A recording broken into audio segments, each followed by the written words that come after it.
Сегодня утром в поселке Северный в Заволжье из-за сильного ветра и града были повреждены 6 жилых домов. Стихия повалила деревья, а также повредила несколько машин.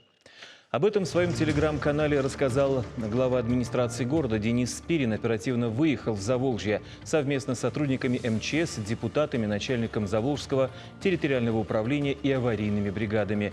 На месте ЧП весь день работали чрезвычайные службы, было задействовано 5 единиц техники. Среди жителей пострадавших нет. К этому времени, как нам сообщили в администрации города, основные восстановительные работы уже завершены.